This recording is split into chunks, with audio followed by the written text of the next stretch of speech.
सभी को जय जय श्री राम।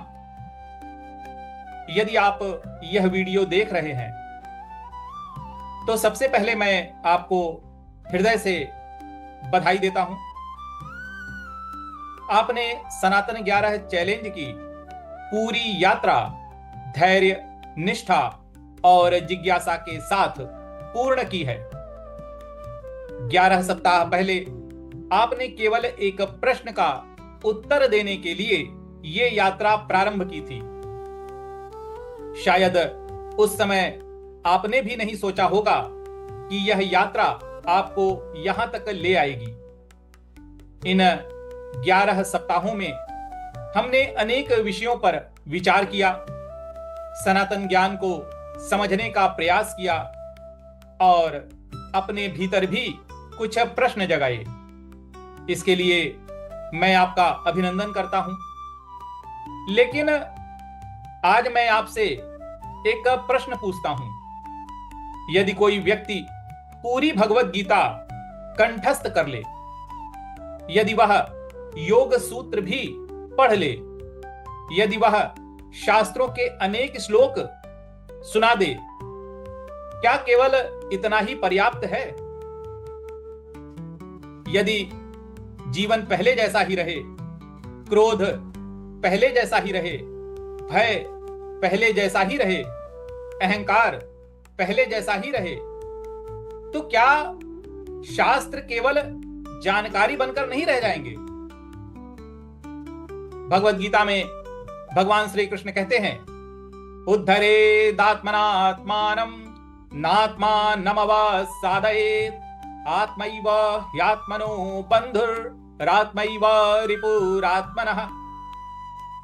मनुष्य को स्वयं अपने द्वारा अपना उत्थान करना चाहिए, स्वयं को नीचे नहीं गिराना चाहिए, क्योंकि मनुष्य स्वयं ही अपना मित्र भी है और स्वयं ही अपना शत्रु भी। इस श्लोक में भगवान श्री कृष्ण किसी बाहरी विजय की बात नहीं करते, बल्कि आंतरिक जागरण की बात करते हैं।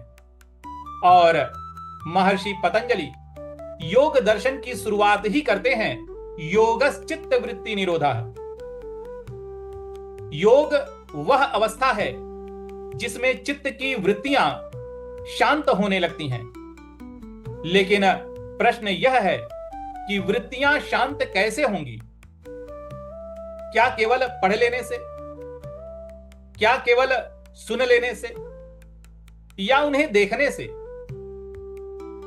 कल्पना कीजिए, आपके घर में एक दर्पण है। यदि दर्पण पर धूल जमी है तो क्या आप अपना चेहरा स्पष्ट देख पाएंगे?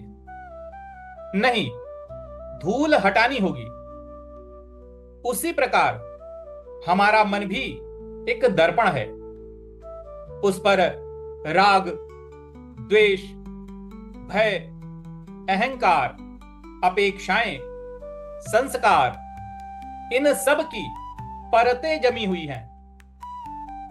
जब तक हम उन्हें केवल दबाते रहेंगे या दूसरों में खोजते रहेंगे, तब तक स्वयं को स्पष्ट नहीं देख पाएंगे।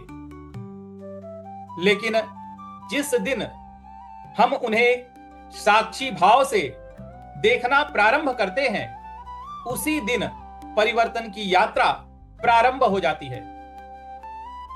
इसी भावना के साथ धर्म दर्शन कक्षा द्वारा प्रस्तुत है अथ योग साक्षी 21 साप्ताहिक आत्म जागृति साधना। यह कोई प्रतियोगिता नहीं है, यह कोई परीक्षा भी नहीं है, यह कोई प्रमाण पत्र प्राप्त करने की दौड़ भी नहीं है। ये स्वयं को देखने की एक साधना है। यहां हम किसी और को बदलने का प्रयास नहीं करेंगे, हम स्वयं को समझने का प्रयास करेंगे।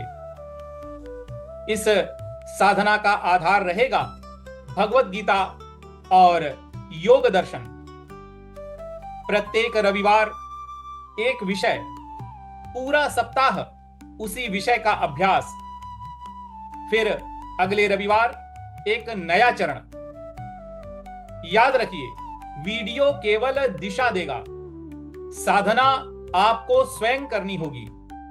वीडियो केवल दिशा देगा, लेकिन साधना पूरे सप्ताह चलेगी, क्योंकि साक्षी भाव केवल ध्यान में नहीं, जीवन के प्रत्येक क्षण में विकसित होता है।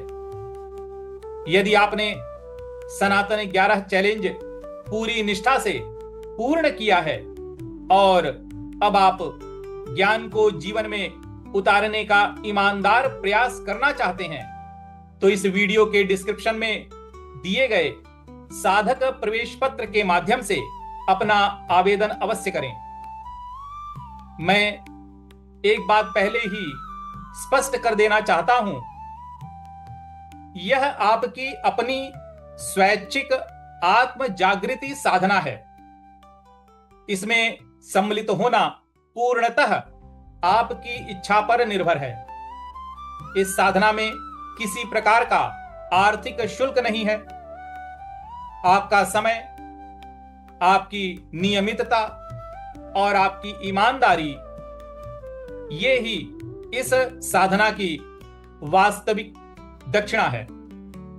अंत में मैं आपको एक छोटी सी बात कहकर अपनी वाणी को विराम देना चाहूंगा। यदि इस 21 सप्ताह की साधना के बाद आपके जीवन में केवल इतना सा परिवर्तन भी आ जाए कि पहले आप क्रोध में बह जाते थे, अब आप क्रोध को आते हुए देख लेते हैं, पहले आप चिंता बन जाते थे और अब आप चिंता को देख लेते हैं, तो समझिए आपकी साधना सफल होने लगी है। क्योंकि परिवर्तन वहीं से प्रारंभ होता है जहां से देखना प्रारंभ होता है। आइए अब केवल उत्तर जानने से आगे बढ़ते हैं और स्वयं को जानने की यात्रा प्रारंभ करते हैं। देखो, पहचानो और स्वयं को जानो।